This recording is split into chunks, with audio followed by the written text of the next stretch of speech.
pertemuan yang lalu kita sudah membahas beberapa hadis tentang sholat witir. Kita masih di pembahasan yang sama. Kemarin kita sampaikan pendapat beberapa ulama tentang hukum mengerjakan sholat witir. Abu Hanifah mengatakan wajib, Ibnu Taimiyah juga mengatakan wajib bagi orang yang sholat malam. Tapi jumhur ulama mengatakan dia tidak sampai wajib, tapi sunnah muakkadah. Hadis berikutnya ini menjelaskan tentang dalil jumhur ulama yang berpendapat bahwa sholat witir bukanlah wajib.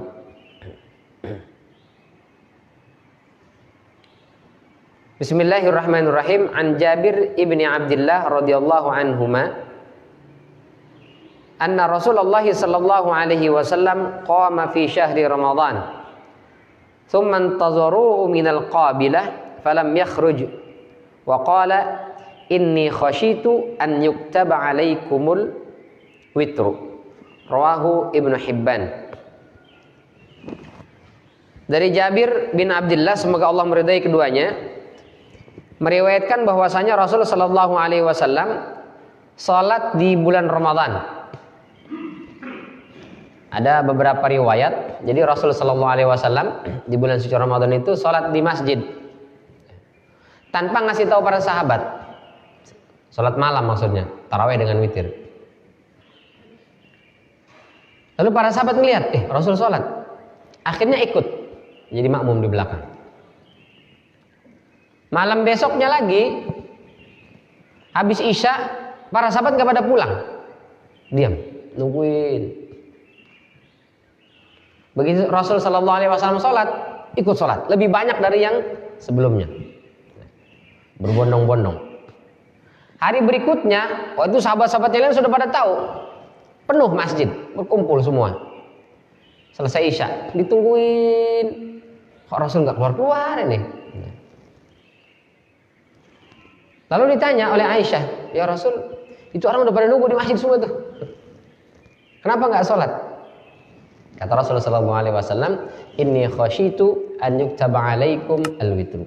Saya khawatir kalau saya keluar lalu sholat berjamaah begitu seterusnya sampai selesai bulan Ramadan, khawatir nanti sholat witir akan menjadi wajib hukumnya.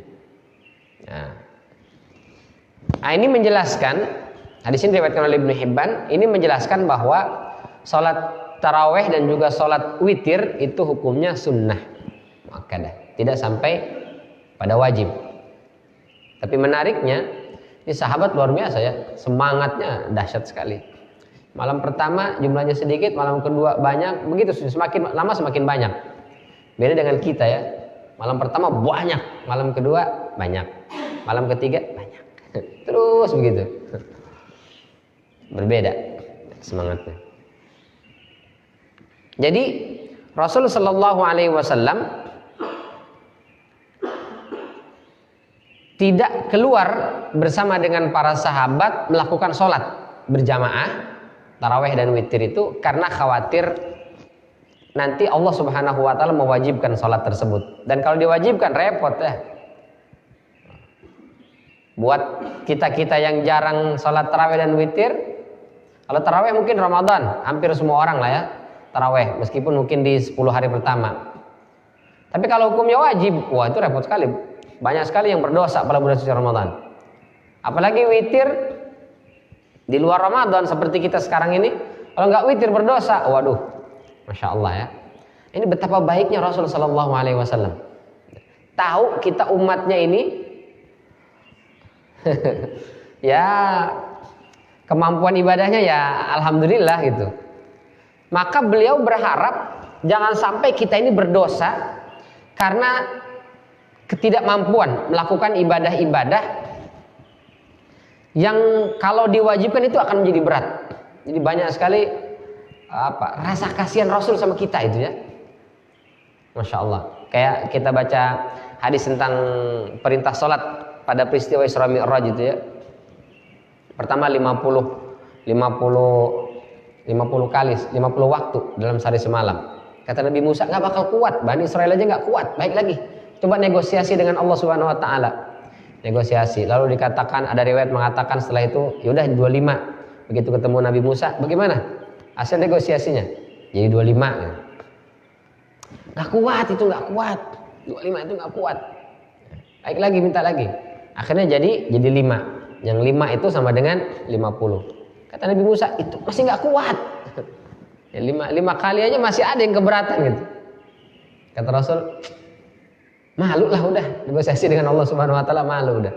Karena Nabi Musa kan umatnya sholatnya sehari semalam 3 kali aja, pagi, siang, sama sore. Bahkan ada nabi lain tuh yang syariat sholat itu cuma 2 kali saja, pagi dan petang, udah. Umat Islam 5 kali, Masya Allah. Dan itu pun benar ya, banyak yang merasa berat. Sholat melulu katanya. Apalagi kalau ditambah dengan witir. Waduh, Masya Allah, diwajibkan. Nah, itu baiknya Rasul Sallallahu Alaihi Wasallam memohon kepada Allah umat Islam ini menjadi mayoritas penghuni surga, tapi juga mohon kepada Allah supaya ibadahnya jangan banyak-banyak gitu. Itu kan baik banget Rasulullah. Dulu umat-umat terdahulu usianya panjang-panjang Pak, sampai Nuh alaihissalam berdakwahnya saja 950 tahun. Ada orang itu ibadahnya doang 1000 tahun. Selama 1000 tahun itu nggak berhenti ibadah terus. Luar biasa. Kita sebulan aja buat istiqomah susah banget. Ramadan tuh dari tanggal 1 Ramadan sampai tanggal terakhir ibadah terus. Itu aja susahnya luar biasa itu. Ada orang zaman itu 1000 tahun ibadah tok. 70 udah lewat kan.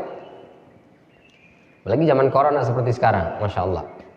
Sementara berharap umat Islam ini mayoritas menghuni surga. Dibandingkan umat terdahulu ibadahnya jauh banget ini. Ya Allah. Tapi baiknya Rasul Sallallahu Alaihi Wasallam dan saking sayangnya sama kita itu, ya, kalau bisa sedikit ibadahnya tapi besar nilainya di sisi Allah Subhanahu Wa Taala. Maka kita diberikan ada Lailatul Qadar. Ya. Ada puasa-puasa yang dikerjakan sehari doang itu bisa menghapus setahun yang lalu, menghapus tahun yang depan. Itu betapa baiknya Allah kepada Nabi kita Muhammad SAW dan Rasul betapa pedulinya sama kita. Maka kalau kita kemudian cuek terhadap sunnah Rasulullah, tidak peduli dengan Rasulullah, itu kebangetan gitu, keterlaluan. Kita ini sudah diistimewakan oleh Allah Subhanahu Wa Taala berkat Nabi kita Muhammad SAW. Tapi kita nggak ada apa istilahnya balas budi lah kepada Rasulullah. Dan balas budinya cukup apa? Mengerjakan sunnah-sunnah beliau saja, menghormati beliau, bersalawat kepada beliau. Itu saja kita masih merasa berat, Masya Allah. Ya. Jadi beribadah kita itu ya, motivasinya jangan yang lain, jangan macam-macam lah. Dapat ridho Allah saja, sama ingin membalas jasanya Rasulullah itu saja. Itu yang membuat kita semakin hari termotivasi. Ya Allah, saya berat di sholat. Dulu Rasul bagaimana coba kurang beratnya? Dulu Rasul bagaimana perjuangannya? Dulu Rasul bagaimana ibadahnya? Berharap kita ini menjadi mayoritas penghuni surga. Dan mudah-mudahan ya, kan kita kalau ditanya ya sedikit apapun ibadah kita tetap aja pengennya surga. Dan surganya pengennya yang paling tinggi bersama Rasulullah gitu. Ibadahnya sama dengan Rasulullah enggak? Ya jauh sih Ustaz. Tapi kan katanya cinta Rasul aja udah bisa. Ya memang, tapi cinta itu harus ada bukti kan? Cinta kalau sekedar ngomong cinta tapi nggak ada bukti, ya nggak diakui cintanya. Nah ini baiknya Rasul Sallallahu Alaihi Wasallam. Kayak bersiwak gitu ya, gosok gigi. Kata Rasulullah, kalau seandainya tidak khawatir memberatkan umat saya, la amartuhum bisiwak yang inda kulli salah.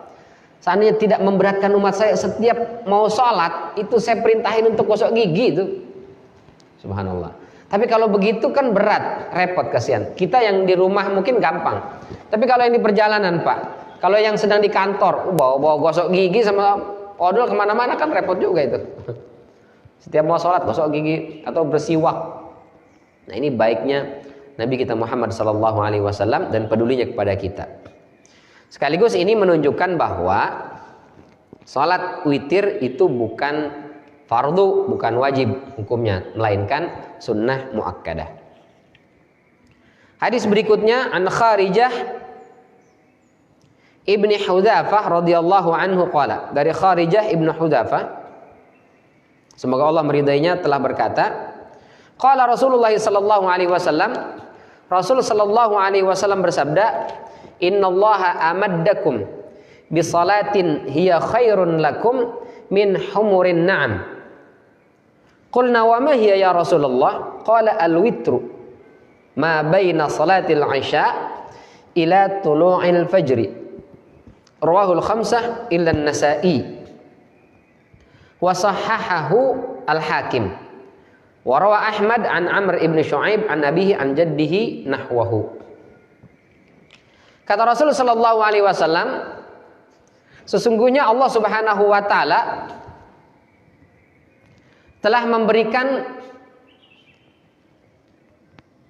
pahala sebuah salat itu yang lebih baik buat pelakunya itu daripada dia mendapatkan humurun na'am. Humurun na'am itu unta merah. Di zaman Rasul sallallahu alaihi wasallam, unta itu adalah kendaraan yang mahal, apalagi unta merah itu kelas-kelasnya Lamborghini mungkin sekarang itu ya. Mewah dan mahal. Orang tuh berebut pengen dapat unta merah itu. Rela mengeluarkan uang banyak untuk mendapatkan itu. Kata Rasulullah, Allah menyediakan tuh ada sebuah salat yang pahalanya itu lebih baik daripada itu. Daripada Lamborghini, daripada apalagi mobil-mobil mewah itu ya. Ini lebih baik nih salat ini daripada itu.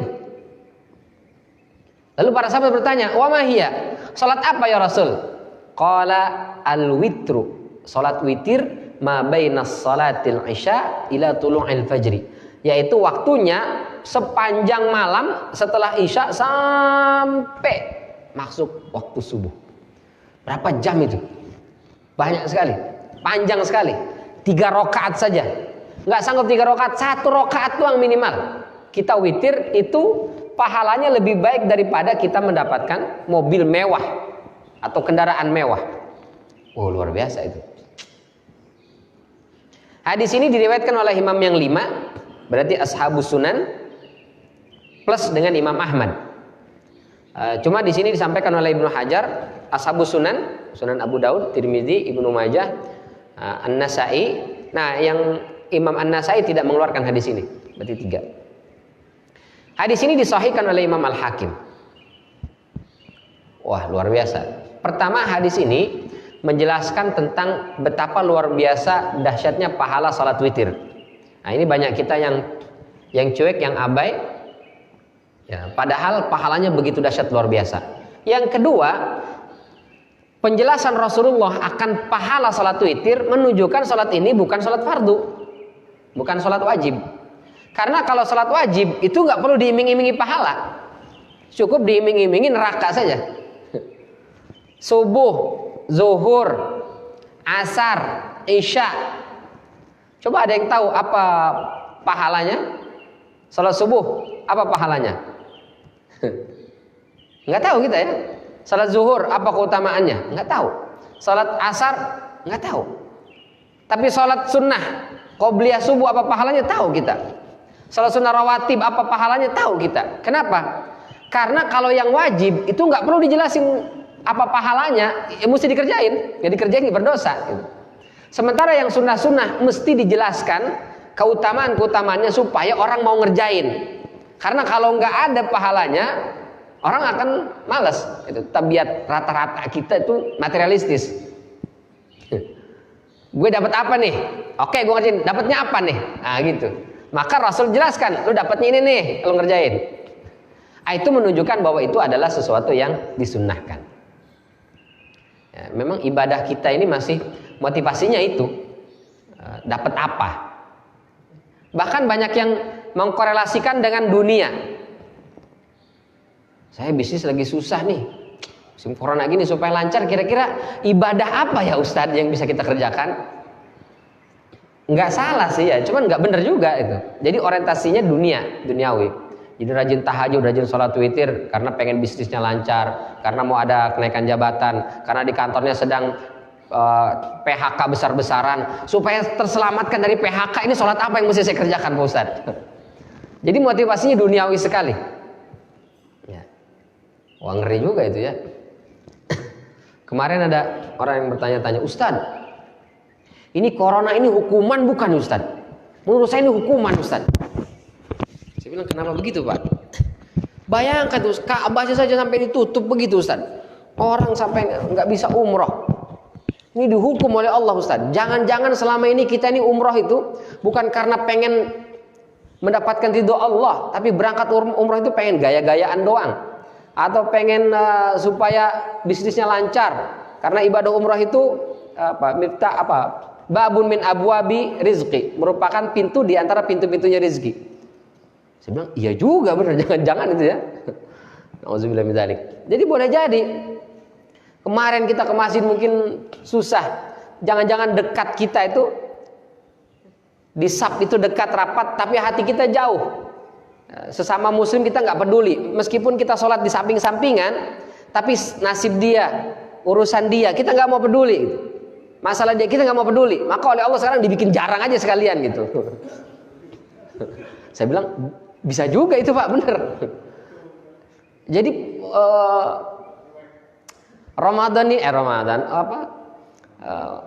Corona ini ya mungkin itu belajar di antara hikmah dan pelajarannya, supaya kita lebih peduli lagi sama sesama, supaya kita ini orientasi ibadah kita ini kita luruskan lagi gitu. Hanya Allah yang kita cari, kepedulian kepada sesama. Jangan-jangan selama ini sab rapat kita, tapi sebenarnya jauh hati kita nggak peduli terhadap sesama. Ayo, sekarang kita rapatkan lagi gitu. Ini mungkin pelajarannya ya. Apalagi sejak adanya gadget, kita duduk aja berdekatan itu, tapi jauh Pak. Yang satu ngobrol dengan saudaranya yang di Depok, yang satu lagi ngobrol dengan yang di Jawa, yang satu lagi dengan yang di kantor di Jakarta. Ngumpul ngeriung tapi berjauhan sebetulnya. Ya udah dibikin aja jauh sekalian dengan jarak ini. Nah, tapi ini nggak ada dalilnya Pak, itu nggak ada dalilnya. Itu cuma apa isinya? Ilmu kotak-katuk aja ya. Ya, jadi tapi meski begitu, Rasul Shallallahu Alaihi Wasallam menjelaskan tentang pahala-pahala dari ibadah. Kata Syekh Nawawi Al-Bantani, boleh kita beribadah itu mengharapkan pahala-pahala yang memang dijanjikan oleh Rasul Shallallahu Alaihi Wasallam. Tapi kalau bisa, itu hanya untuk tahap awal saja. Sebagaimana kita mendidik anak-anak kita untuk sholat, anak-anak kita untuk hafal Quran. Kamu kalau hafal juz amma, nanti ayah belikan sepeda baru loh, dibelikan ini. Itu motivasi untuk anak-anak gitu. Untuk para pemula. Jangan sampai kita sampai akhir hayat levelnya di pemula terus gitu. Levelnya mesti naik. Kata Rasulullah SAW, ni'mar rajul Suhaib. Orang yang paling baik itu Suhaib Ar-Rumi. Kenapa? Lau lam yakhafillah lam ya'sihi. Suhaib ini meskipun nauzubillah bukan takut kepada Allah, dia tetap tidak bermaksiat kepada Allah. Jadi ibadahnya itu udah level nggak peduli ini apa jaminan yang Allah berikan, nggak peduli apa pahala dari Allah, pokoknya saya ibadah karena saya ingin mendapatkan ridho Allah. Nah, jadi dia nggak pilih-pilih, nggak tanya-tanya, saya begini dapatnya apa ya Rasul, saya begini apa dapatnya, enggak, pokoknya ada syariat, kerjakan, nggak peduli pahalanya mau besar mau kecil, nggak ada urusan, dia tetap beribadah kepada Allah Subhanahu Wa Taala. Nah itu mudah-mudahan kita sampai levelnya ke situ. Naik dari yang awalnya Rasul katakan pahalanya begini, nah itu kita kejar sampai kemudian lama-lama kita sudah tidak lagi mempedulikan tentang bagaimana yang Allah siapkan dari pahala itu, karena yang kita kejar adalah ridhonya Allah Subhanahu Wa Taala. Sampai ketika kita tidak mengerjakan ibadah itu kita merasa berdosa. Wah itu levelnya luar biasa. Sunnah saja dia, tapi kalau nggak dikerjakan saya berdosa Pak Ustadz. Kenapa? Malam ini nggak witir. Ya Allah, merasa berdosa. Itu udah level yang kita kejar mudah-mudahan. Dengan begitu, mudah-mudahan kita di dunia ini hidupnya penuh keberkahan, dan di yaumul qiyamah betul Allah pantaskan kita masuk ke dalam surganya Allah Subhanahu Wa Taala, bertetangga dengan Nabi kita Muhammad sallallahu alaihi wasallam.